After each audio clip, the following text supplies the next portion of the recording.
I believe we can now cross over to Jane Arraf, who is monitoring events from Amman in neighbouring Jordan.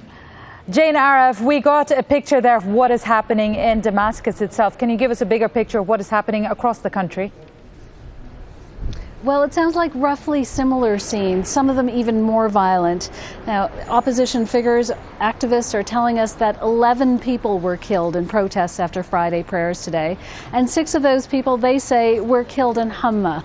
Now, Humma is where that mosque was, the scene of that mosque where there was tear gas being thrown. Humma, of course, also the scene of a tragedy 30 years ago when President Hafez al-Assad, then Bashar's father, put down an uprising in which thousands of people were killed.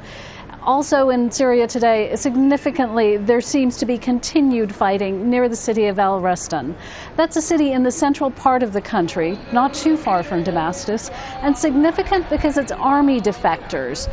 Not a huge number of them, but small groups who have banded together with what appear to be city residents to take on Syrian government forces. The Syrians say 7 Syrian soldiers were killed in that fighting, and opposition sources say that over the past few days, 32 people have been killed there. Jane, as you stand looking in from over in Jordan, what kind of a sense are you getting? I mean, it seems like there is a situation that draws certain parallels to Libya that is brewing right now.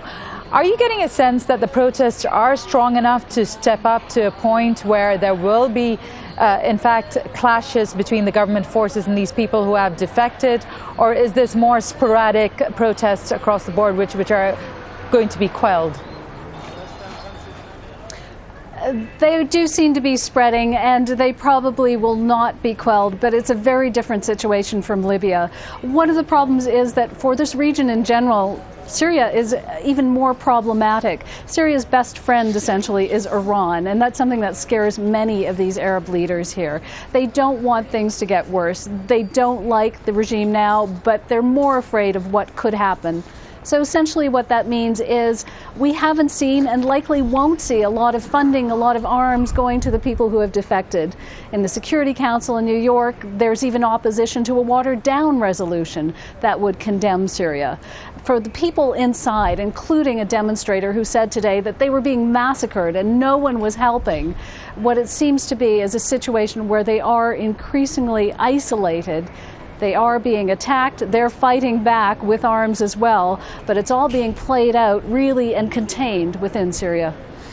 Jane Arraf live for us on the latest from Syria, speaking to us from Jordan. Thank you very much.